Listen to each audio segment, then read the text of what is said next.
Most welcome. इस video में हम पढ़ेंगे consistency of data and solved examples on consistency. ये पार्ट 3 है थ्योरी ऑफ एट्रीब्यूट्स का। इससे पहले हमने थ्योरी ऑफ एट्रीब्यूट्स का पार्ट 1 एंड पार्ट 2 पढ़ा है, वो आप जाके देख सकते हो। इस चैनल के प्लेलिस्ट में वो मौजूद है, स्टैटिस्टिक्स प्लेलिस्ट में, तो उसमें आप बाकी क्लासेस आप पढ़ सकते हो। उसके बाद ही ये आता है पार्ट 3। तो कंसिस्टेंसी ऑफ डेटा। तो इससे पहले आपसे रिक्वेस्ट है, अगर आपने अभी ये चैनल सब्सक्राइब नहीं किए तो पहले इसको ज़रूर सब्सक्राइब करिएगा और अपने फ्रेंड्स के साथ भी ज़रूर शेयर करना ताकि वो भी इससे फ़ायदा उठा सके। और ये जो रिटर्न है, ये रिटर्न मैं इस साइड पे रखता हूँ, यहाँ पर जाके आप इसको देख सकते हो। तो consistency of data oblique class frequencies. ये कंसिस्टेंसी ऑफ डेटा कहते किसको है, पहले हम इसका मीनिंग पढ़ेंगे। It is obvious that in statistics of attributes, when frequencies of various classes are counted, no class frequency can be negative. इसको याद रखिएगा, no class frequency can be negative. If any class frequency is negative, the data are said to be inconsistent.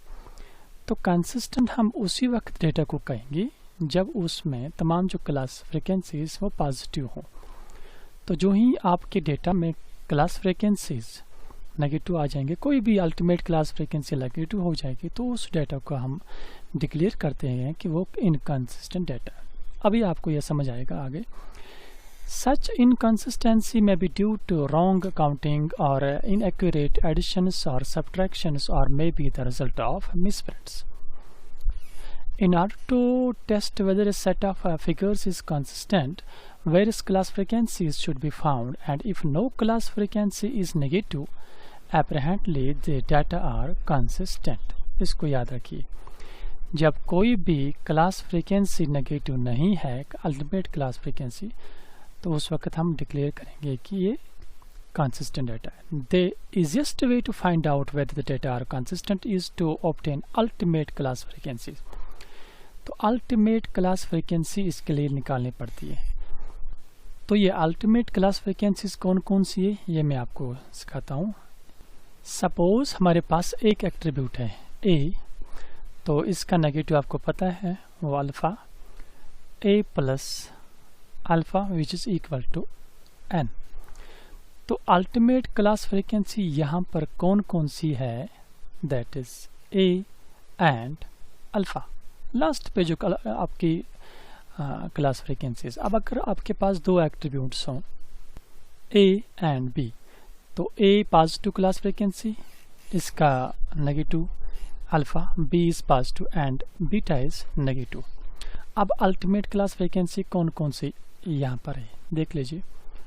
A B ultimate class frequency, इसके बाद A beta ultimate, alpha B and alpha beta. तो यहाँ पर हमने समझा कि जब आपके पास दो एट्रीब्यूट्स हों ए एंड बी, तो ये आपके 1 2 3 4 इन क्लास फ्रीक्वेंसीज को अल्टीमेट क्लास फ्रीक्वेंसीज कहते हैं। इसके बाद कोई क्लास फ्रीक्वेंसी नहीं आएगी इसमें। तो अब यहाँ पर इसको याद रखिएगा, ये जो क्लास फ्रीक्वेंसीज हम निकालते हैं that is equal to 3 raise power n। तो यहाँ पर ये n जो है ये नंबर ऑफ एट्रीब्यूट्स है। हमारे पास जो यहाँ पर एट्रीब्यूट्स वो 2 है, तो 3 raise power 2 is equal to 3 into 3 that is equal to 9। तो जब दो एट्रीब्यूट्स आपके पास होंगे तो टोटल क्लास फ्रीक्वेंसी जो होंगे वो 9 होंगे। तो मैंने यहाँ पर 4 यहाँ पर हमने लिखी। अब इसके बाद और कौन कौन है, एन बी है, अल्फ़ा भी है, बीटा भी और ए बी और बी। तो इनको आप जब ऐड करोगे ये टोटल बन जाएगा आपका 9। कैसे, 1 2 3 4 5 6 7 8 9। तो जब दो एट्रीब्यूट्स आपके पास हैं ए एंड बी, तो टोटल क्लास फ्रीक्वेंसीज 9 होंगी। इस तरह से जब आपके पास एक एट्रीब्यूट होगा तो आपके पास टोटल क्लास फ्रीक्वेंसीज 3 आएंगी। यहाँ पर एक एट्रीब्यूट था तो टोटल क्लास फ्रीक्वेंसीज क्या बना आपका, ए, अल्फा एंड एन। इसी तरह से जब आपके पास 3 एट्रीब्यूट्स होंगे तो टोटल क्लास फ्रीक्वेंसीज इज 3⁻³ 27। तो अल्टीमेट क्लास फ्रीक्वेंसीज यहाँ पर जिस तरह से 4 थी, याद रखिएगा, वहाँ पर भी इसी तरह से अल्टीमेट क्लास फ्रीक्वेंसीज आपके पास आएंगे 8। किस तरह से, ए, बी, सी, ए क्लास फ्रीक्वेंसी, इसके बाद ए, बी, गामा, क्योंकि इसके अपोजिट में नेगेटिव अल्फा, यहाँ से बीटा, यहाँ से गामा, इसी तरह A, beta, C and alpha, B, C. इसके बाद A, beta, gamma and alpha, B, gamma, alpha, beta, C, alpha, beta and gamma. Total कितनी बनती है, 1 2 3 4 5 6 7 8। तो इस तरह से जब आपके पास 3 एट्रीब्यूट्स हैं तो आपके पास टोटल अल्टीमेट क्लास फ्रीक्वेंसीज 8 बन जाएंगे। ये मैं अभी फिर भी आगे आप पढ़ेंगे। तो ये आपको यहाँ पर समझ आया होगा कि अल्टीमेट क्लास फ्रीक्वेंसीज हम किन क्लास फ्रीक्वेंसीज को कहते हैं। तो यहाँ पर 8 ही है, तो ये टोटल 27 है। इसमें अल्फा भी है, बीटा भी है, गामा भी, एन भी, ए भी, बी भी, सी भी। इस तरह से ये सब जब ऐड करेंगे ये टोटल बन जाएंगे first order, second order and third order के टोटल 27 क्लास फ्रीक्वेंसीज, जिनमें से अल्टीमेट क्लास फ्रीक्वेंसीज सिर्फ 8 है। तो जब 2 एट्रीब्यूट्स तो अल्टीमेट क्लास फ्रीक्वेंसीज 4। तो जब आपके पास एक ही एट्रीब्यूट तो अल्टीमेट क्लास फ्रीक्वेंसी यहाँ पर 2। इसको इसने यहाँ पर लिखा था अल्टीमेट क्लास फ्रीक्वेंसीज। तो अल्टीमेट क्लास फ्रीक्वेंसीज आपके पास नेगेटिव नहीं आने चाहिए। इसका मीनिंग ये हुआ, ये जितने भी क्लास फ्रीक्वेंसीज आपके पास ये है, तो इन क्लास फ्रीक्वेंसी में से कोई भी क्लास फ्रीक्वेंसी 0 के बराबर नहीं आनी चाहिए, ये नेगेटिव नहीं आने चाहिए, नॉट 0, सॉरी। तो दैट मीन्स हर एक class frequency should be greater equal to 0। मैं ऐसे भी लिख सकता हूँ, ए भी एक क्लास फ्रीक्वेंसी ये है तो ग्रेटर आर इक्वल टू 0। तो इस तरह से ये सब class frequencies greater or equal to 0, ये भी ग्रेटर आर इक्वल टू 0 होनी चाहिए, तभी हम कंसिस्टेंट डेटा कंसिडर कर सकते हैं। चलिए अब आगे चलते हैं। Because if there is any inconsistency, one or more ultimate class frequencies would be negative. For example, the value of a cannot be more than n, otherwise alpha would have a negative value. Similarly, a frequency of a cannot be less than 0, otherwise a itself would have a negative value. तो यह भी आपको आगे समझ आएगा। तो इस तरह से हमने इसका मीनिंग पढ़ा कि consistency of data, statistics of attributes कैसे हम डिक्लेयर कर सकते हैं।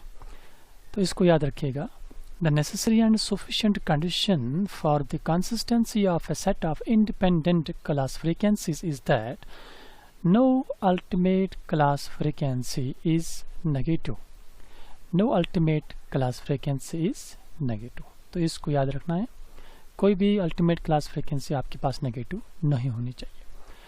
So if there is only one attribute, then a must be equal to greater or equal to 0 and alpha must be greater or equal to 0। तभी हम इसको data को consistent consider करेंगे, कंसिस्टेंट डिक्लेयर करेंगे। जब 2 एट्रीब्यूट्स तो ये ultimate class frequencies must be greater और इक्वल टू 0। इस तरह से जब 3 एट्रीब्यूट्स तो ये अल्टीमेट क्लास फ्रीक्वेंसीज आपके पास ग्रेटर इक्वल टू होनी चाहिए, तभी हम डेटा को कंसिस्टेंट डेटा डिक्लेयर कर सकते हैं। तो ये 3 पॉइंट्स आप याद रखिएगा, 1 एट्रीब्यूट, 2 एट्रीब्यूट एंड 3 एट्रीब्यूट्स। इस तरह से ये आगे चलता रहेगा। अब यहाँ पर आप आ जाइए, आपके पास इस तरह से क्वेश्चन आ सकता है, या क्वेश्चन पूछ सकते हैं या ऑब्जेक्टिव पूछ सकते हैं। To investigate the association of the following data, A beta is 414, alpha B is 260, alpha beta is 238 and value of A is equal to 400. हमें बताना है कि ये डेटा कंसिस्टेंट है कि नहीं है। तो यहाँ पर किस तरह से आप डिक्लेयर करोगे इसकी कंसिस्टेंसी क्या है, पॉजिटिव है, ये कंसिस्टेंट है या इनकंसिस्टेंट डेटा है। तो हमने क्या करना है, कंटिंजेंसी टेबल बनाना है। ये है कंटिंजेंसी टेबल। इस टेबल को बनाने के बाद यहाँ पर मल्टीप्लाई करिए, मैंने इससे पहले भी सिखाया, इन दो को मल्टीप्लाई करिए, A into B first class frequency, now alpha into B, alpha B which is equal to alpha b, and now multiply A into this beta, इन दो को मल्टीप्लाई करिए, A बीटा। इस तरह से आप अल्फा इंटू दिस बीटा, इस alpha को इस बीटा के साथ मल्टीप्लाई करिए, तो क्लास फ्रीक्वेंसी क्या बनेगी, अल्फा इंटू बीटा।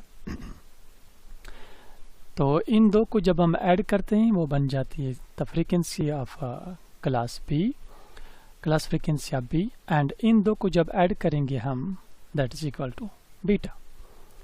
इस तरह से जब इस साइड से इस कॉलम के साइड में हम ऐड करेंगे A B plus A beta, तो वो बन जाता है A, and alpha B plus alpha beta that is equal to alpha, क्योंकि ये बी बीटा।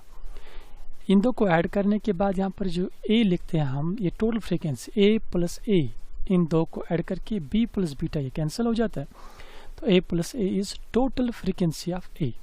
इस तरह से alpha plus alpha B beta ये अपोजिट है, कैंसिल हो जाते हैं, alpha plus alpha that is equal to total frequency of alpha. इस तरह से इस रो के साइड में A plus B, A alpha ये अपोजिट है, B प्लस बीटा, तो इन दो को ऐड करने के बाद total frequency of class beta निकलेगी। इन दो को ऐड करने के बाद आपको बी निकलेगा, क्योंकि दोनों में B A alpha is opposite. अब इसके बाद क्या करना है, गौर से देख लीजिए, ए बीटा यहाँ पर दिया हुआ है ए बीटा, तो यहाँ इस टेबल में चेक करिए ए बीटा कहाँ पर है, ये है A beta, this is equal to 414। इसके बाद दिया हुआ है अल्फा बी, ये यहाँ पर अल्फा बी है, अल्फा बी इज इक्वल 260। इसके बाद दिया हुआ है alpha beta is here equal to 238। इसके बाद ए इज इक्वल टू यहाँ पर 400। इन वैल्यूज को टेबल में डालना है। टेबल बनाने के बाद अब यहाँ पर मिसिंग है, क्योंकि हमें चेक करना है कि कंसिस्टेंसी ऑफ दिस डेटा। यहाँ पर आप देख रहे हो कि मिसिंग है, ये भी मिसिंग है, ए बी का वैल्यू नहीं है हमारे पास, बी का वैल्यू भी नहीं, बीटा भी नहीं, और एन का वैल्यू भी नहीं, अल्फा भी नहीं। ये कैसे निकालेंगे हम, तो मैंने इसको आपको इससे पहले सिखाया था रूल। अब यहाँ पर इन दो को ऐड करिए, इन दो को ऐड करने के बाद आपको यहाँ पर आएगा 498। तो 498 that is equal to alpha. इसी तरह से अब यहाँ पर ये ए बी निकालना है, इस 400 को माइनस करिए 414, क्योंकि ये ए होता है इन दो का ऐड, इसलिए इस 400 को ये माइनस करेंगे तो हमारे पास ये वैल्यू आएगा। तो चलिए 400 minus 414 is equal to minus 14। यहाँ पर डिक्लेयर हुआ कि इनकंसिस्टेंट है। अब आगे चलिए, इस साइड में देख लीजिए, A B plus alpha B is equal to B, 260 minus 260 minus, यहाँ प्लस करना था, 260 plus minus 14 which is equal to 246। अब इन दो को ऐड करिए, 414 प्लस 238 इज इक्वल टू 652। तो n होता है बराबर, इन दो को ऐड करना है, 400 प्लस 498 8, 9, 8। इस तरह से हमने इस टेबल के सभी सेल्स को कैलकुलेट किया। अब हम यहाँ पर चेक करेंगे कंसिस्टेंसी। यहाँ पर देख लीजिए, हमने इससे पहले पढ़ा कि अल्टीमेट क्लास फ्रीक्वेंसी, कोई भी अल्टीमेट क्लास फ्रीक्वेंसी ये नेगेटिव के बराबर नहीं आना चाहिए। तो यहाँ पर हमने देखा इस डेटा में ये ultimate class frequency AB is -14। तो AB का वैल्यू -14 है। तो हमने पढ़ा है कि जब भी आपका डेटा में कोई भी अल्टीमेट क्लास फ्रीक्वेंसी नेगेटिव हो तो उस टाइम हम कह सकते हैं कि ये डेटा इनकंसिस्टेंट है। तो यहाँ पर हम लिखेंगे कि ये डेटा जो है ये इनकंसिस्टेंट है। That means here AB has got negative value that is -14, the data is inconsistent. तो ये डेटा हमारे पास इनकंसिस्टेंट। इस तरह से आपको इसका आइडिया आया होगा कि किस तरह से हम डिक्लेयर करेंगे कि डेटा कंसिस्टेंट है या इनकंसिस्टेंट है। तो इन ये जो क्लास फ्रीक्वेंसीज इनमें से कोई भी अल्टीमेट, इनको अल्टीमेट कहते हैं, 1, 2, 3, 4, यहाँ पर 4 है क्योंकि 2 ही एट्रीब्यूट है। इन क्लास फ्रीक्वेंसीज में से कोई भी आपको नेगेटिव नहीं आनी चाहिए। तो अब सेकंड एग्जांपल पे आपको समझ आएगा। यहाँ पर देख लीजिए, here a labor welfare officer returns the following number of workers observed with certain classes of defects amongst a number of factory workers. A denotes development defects and B low nutrition। तो इसने वहाँ से कुछ data लाया है जिनको 2 attributes में इसने लिया है, A and B।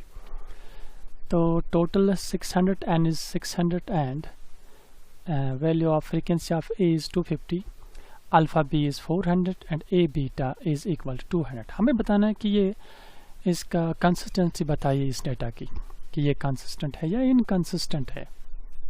चलिए सेम इस तरह से हम इसको यहाँ पर कैलकुलेट करेंगे इसकी कंसिस्टेंसी। पहले मल्टीप्लाई करना है A इंटू B।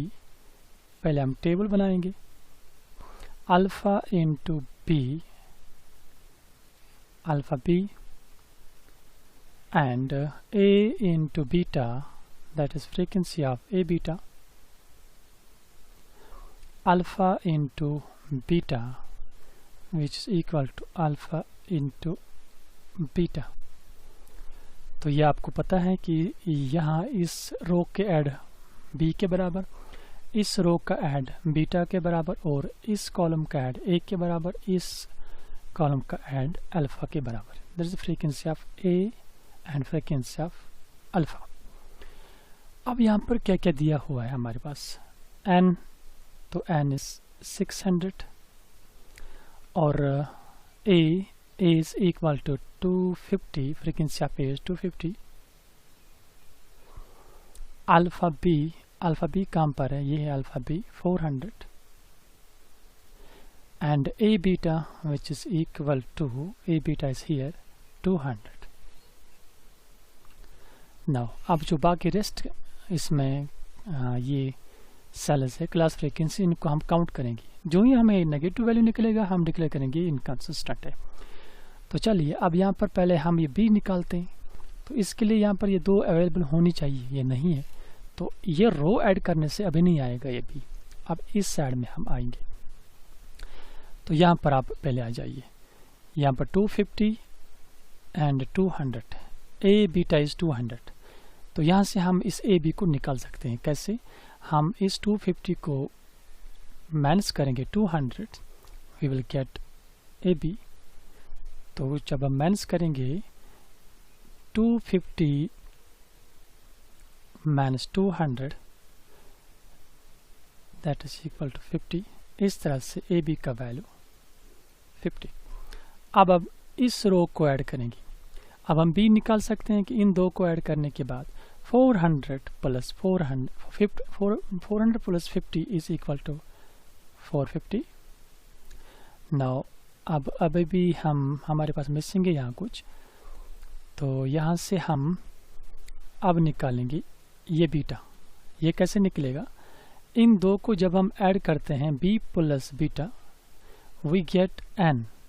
तो n ऑलरेडी हमारे पास है, तो हम इस 600 को माइनस करेंगे 450, दैट इज इक्वल टू 150। इस तरह से बीटा का वैल्यू 150 है। तो अब इस साइड में आ जाइए, इस रो में यहाँ पर मिसिंग है अल्फा बी। अब इस 150 को माइनस करना है, ये अल्फा बी निकालने की इस 150 को माइनस करना है 200। चलिए 150 minus 200 that is equal to minus 50। क्यों? क्योंकि 200 बड़ा है, इसका वैल्यू नेगेटिव है, इसलिए नेगेटिव आएगा। तो यहाँ पर ये अल्फा बीटा इज माइनस 50। अब इन दो को ऐड करिए, ये बन जाएगा 350, क्योंकि 400 plus minus 50 is equal to 350। तो इस तरह से हमने अल्टीमेट क्लास फ्रीक्वेंसीज को निकाला। तो अब हमें डिक्लेयर करना है कि ये डेटा कंसिस्टेंट है या इनकंसिस्टेंट है। तो अगर मैं आप ही को पूछूंगा कि ये कंसिस्टेंट है या इनकंसिस्टेंट है, आप इजीली बता सकते हो कि नहीं जी ये डाटा इनकंसिस्टेंट है, क्योंकि इसमें जो ये अल्टीमेट क्लास फ्रीक्वेंसी नेगेटिव है। तो हम यहाँ पर लिखेंगे here alpha beta is equal to minus 50, that is negative. तो हमने पढ़ा है कि जब भी आपके पास कोई negative class ultimate class frequency negative आएगा, उस वक्त हम डिक्लेयर करते हैं कि ये इनकंसिस्टेंट है। तो यहाँ पर हम बता सकते हैं कि ये डाटा इनकंसिस्टेंट डाटा है। Here alpha beta is negative, the data is inconsistent. तो इस तरह से हम डिक्लेयर कर सकते हैं कि हमारे पास जो डाटा है ये कंसिस्टेंट है या इनकंसिस्टेंट। तो इस तरह से हमने यहाँ पर सीखा कि consistency and inconsistency of class frequencies किस तरह से हम डिक्लेयर कर सकते हैं। तो नेक्स्ट होगा पार्ट 4 में एसोसिएशन ऑफ एट्रीब्यूट्स। तो चैनल को भी ज़रूर सब्सक्राइब करना। सब्सक्राइब करने से ही आपको इसकी नोटिफिकेशन मिलेगी जो ही मैं नेक्स्ट वीडियो इस पर अपलोड कर दूँगा।